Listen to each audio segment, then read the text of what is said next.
Hello guys, আসসালামু আলাইকুম, welcome back to another blog. Halda নদীর পাড়ে তো এখানে কিন্তু ভিউটা খুবই সুন্দর। তো ঘরে ভালো লাগছিল না, তাই এখানে ঘুরতে চলে এলাম এবং দেখেন এখানে জায়গাটা খুবই সুন্দর লাগছে। তো এই হালদা নদীটা আমাদের বাড়ির পাশেই। তো এখানে কিন্তু আমরা যে কোনো বিকালে কিন্তু সময় কাটাতে আসি। এখানে যে কেউ আসলে কিন্তু তার মন ভরে যাবে একদম। আশেপাশে দেখেন সবুজে ভরা, দেখতে পাচ্ছেন। এখানে কিন্তু সূর্য ডোবাটা কিন্তু খুব সুন্দরভাবে দেখা যায়। হালদা নদীর পাড় থেকে কিন্তু আপনি সূর্য ডোবাটা কিন্তু খুব সুন্দরভাবে উপভোগ করতে পারবেন। আর এখানে কিন্তু লাল আলুর রক্ত রোপণ করা হয়েছে, দেখতে পাচ্ছেন। ওই যে সূর্যটা দেখা যাচ্ছে, খুবই সুন্দর লাগছে দেখতে। তো এই যে দেখতে পাচ্ছেন, এগুলো হচ্ছে লাল আলুর লতা। তো লাল আলু কিভাবে তুলে এবং এখান থেকে কিভাবে নিয়ে যাবে তা আপনাদেরকে আজকে দেখাবো।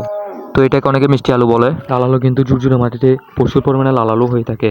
দেখতে পাচ্ছেন কত বড় বড় লাল আলু হয়েছে। এগুলো কিন্তু ঝুরঝুরে মাটির প্রয়োজন হয়।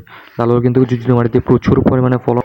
কোন সিজনের লাল আলু পাওয়া যায় এবং কিভাবে রোপণ করতে হয় তার সব নিয়ম কিন্তু আমি এই ভিডিওতে জানিয়ে দেবো। এই লাল আলু সম্বন্ধে যদি আপনারা জানতে চান, অবশ্যই কমেন্ট করে জানাবেন। তো এই ভিডিওটা কে কোথা থেকে দেখছেন অবশ্যই কমেন্ট করে জানাবেন এবং আপনাদের কাছে এই হালদা নদীর পাড়টা কেমন লেগেছে অবশ্যই কমেন্ট করে জানাবেন। তো হালদা নদীর পাড়ে এসে কিন্তু এই গাছগুলো আপনি ফ্রিতে পেয়ে যাবেন, যেগুলো গরু কিন্তু খুব মজা করে খেয়ে থাকে। তো চলুন এখন চলে যাব একটা বাকি ক্ষেতে। এই ক্ষেতে এসে দেখি এখানে কোনো সিকিউরিটি গার্ড রাখতে পারে নাই, তাই কিন্তু এ ভুট্টা গাছ দিয়ে সিকিউরিটি করে দিয়েছে। দেখতে পাচ্ছেন জমিনের চারপাশে কিন্তু সবই ভুট্টা গাছ। এই জিনিসটা দেখতে কিন্তু খুবই অসাধারণ। দেখতে পাচ্ছেন এখানে ভুট্টাও ধরেছে।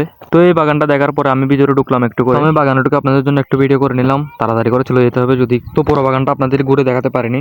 তো এই পরিবেশটা আপনাদের কেমন লেগেছে অবশ্যই কমেন্ট করে জানাবেন। তো এরকম বিভিন্ন কৃষি ভিডিও পেতে অবশ্যই আমার চ্যানেলটি সাবস্ক্রাইব করবেন। তো সন্ধ্যা হয়ে যাচ্ছে, আমি তাড়াতাড়ি বাড়িতে চলে। আজকে ব্লগটি পর্যন্ত। আল্লাহ আপনাদের সবাইকে ভালো রাখুন। আসসালামু আলাইকুম।